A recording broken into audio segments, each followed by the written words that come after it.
नमस्कार मित्रों, मैं सुनील बुटानी आज कोरोना के विरुद्ध महायुद्ध में अनुवादकों की भूमिका विषय पर आलेख प्रस्तुत कर रहा हूं। नोवेल कोरोना वायरस, जिसे हम कोविड-19 के नाम से जानते हैं, इसने न केवल भारत अपितु विश्व के अनेक देशों में अपने खूनी पांव पसारे हुए हैं। विश्व स्वास्थ्य संगठन WHO की 14 जनवरी 2020 की रिपोर्ट के अनुसार संपूर्ण विश्व में 18,44,863 लोग कोरोना वायरस से संक्रमित हैं और 1,17,021 लोगों की मौत हो चुकी है। भारत में इस वायरस से संक्रमित लोगों का आंकड़ा 10,363 और मौतों का आंकड़ा 339 तक पहुंच चुका है। माना जाता है कि इस वायरस ने इंसानों के भक्षण की शुरुआत चीन के वुहान शहर से की थी। चीन में रणनीतिक दृष्टि से अधिकांशतः चीनी अर्थात मंदारिन भाषा का ही इस्तेमाल किया जाता है। संपूर्ण विश्व में लगभग 7,000 भाषाएं हैं।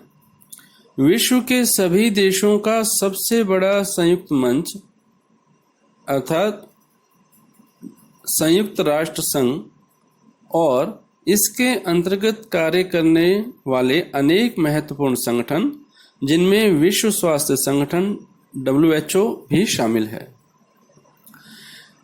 अपनी आधिकारिक 6 भाषाओं अंग्रेजी, रूसी, फ्रांसीसी, चीनी, स्पेनिश और अरबी में सूचनाएं उपलब्ध करवाते हैं।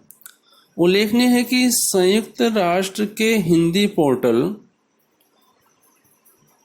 के माध्यम से कोविड-19 सहित अन्य कल्याणकारी योजनाओं के बारे में जागरूकता संबंधी जानकारियां उपलब्ध करवा रहा है। कोविड-19 के बारे में राष्ट्रीय तथा अंतर्राष्ट्रीय स्तर की आधिकारिक प्रामाणिक जानकारियां प्राप्त करने के लिए यह पोर्टल बहुत ही उपयोगी है।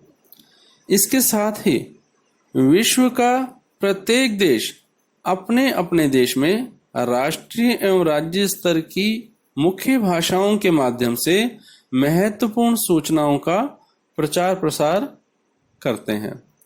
भारत में 122 मुख्य भाषाएं और 1599 अन्य भाषाएं हैं। देश के अधिकांश लोग संविधान की 8वीं अनुसूची में शामिल 22 भाषाओं में से कोई न कोई भाषा बोलते हैं, समझते हैं और लिखते हैं। केंद्रीय सरकार किसी भी राष्ट्रव्यापी महत्वपूर्ण सूचना या ऐप आदि के लिए अंग्रेजी व हिंदी के अलावा अन्य महत्वपूर्ण भारतीय भाषाओं का इस्तेमाल करती है।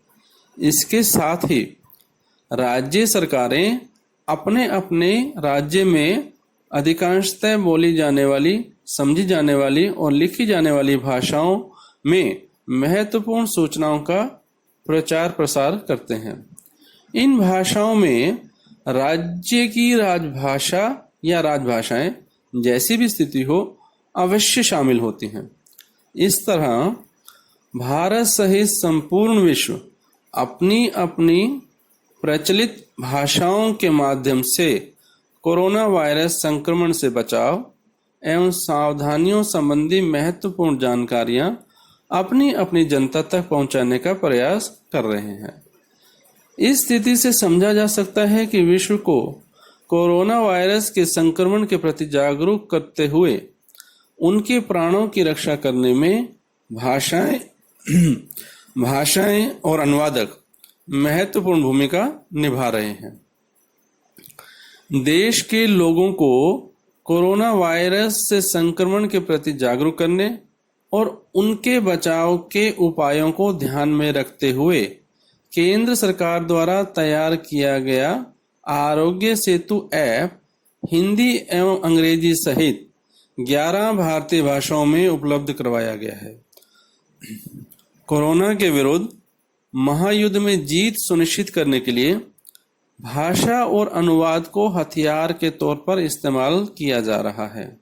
उदाहरण के तौर पर, चूंकि छत्तीसगढ़ राज्य में अत्यंत नक्सल प्रभावित क्षेत्र बीजापुर में तेलुगु और मराठी भाषा के अलावा गोंडी, हल्बी, दौरली और महार बोलियां बोली जाती हैं, इसलिए सीमावर्ती क्षेत्र बीजापुर में जागरूकता अभियान 6 भाषाओं बोलियों में चलाया जा रहा है और इस क्षेत्र में डॉक्टरों तथा पैरामेडिकल स्टाफ की तैनाती भी उनके भाषा ज्ञान के आधार पर की जा रही है, ताकि इस क्षेत्र में कोरोना को हर कीमत पर हराया जा सके।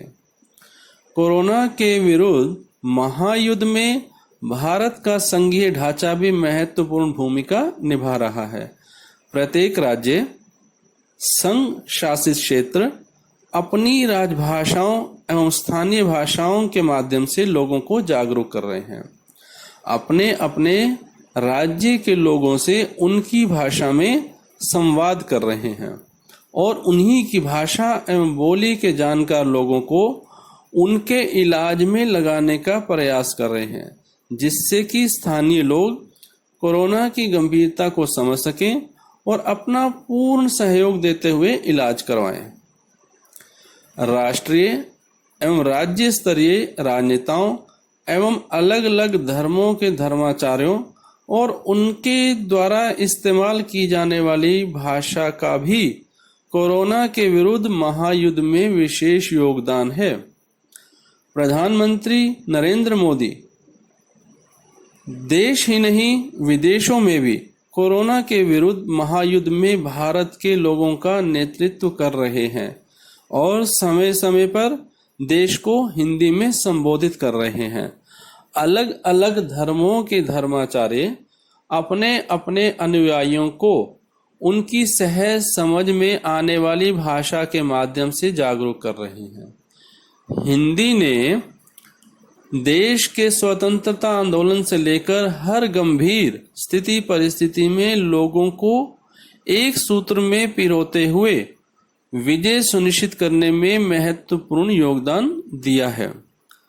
कोरोना के विरुद्ध महायुद्ध में भी हिंदी हिंद की विजय पताका बनेगी और हम सभी अपने सेनानियों, राजनेतागण, अधिकारीगण, डॉक्टर एवं पैरामेडिकल तथा अन्य सहयोगी स्टाफ बंधुगण, मीडिया के बंधुगण, पुलिस के बंधुगण, स्वच्छता कर्मीगण, स्वयंसेवी संगठन, उनके समर्पित कार्यकर्तागण, अनुवादकगण को सहयोग करते हुए बहुत ही शीघ्र कोरोना विजय दिवस मनाएंगे। अब तक हम देश की सीमाओं पर हमारे जाबाज सैनिकों का पराक्रम देखते आए हैं। अब हम हमारे इन सेनानियों का पराक्रम देख रहे हैं। जिस तरह किसी देश के विरुद्ध महायुद्ध में हम देशवासी एकजुट होते हैं और दुश्मन देश के दांत खट्टे करते हैं, उसी तरह ही हम देशवासियों को एकजुट होकर अपने प्रधानमंत्री नरेंद्र मोदी के नेतृत्व में कोरोना के विरुद्ध महायुद्ध में विजय हासिल करनी है। कोरोना के विरुद्ध इस महायुद्ध में अनुवादकों की भूमिका को हमेशा याद रखा जाएगा। जय हिंद, धन्यवाद।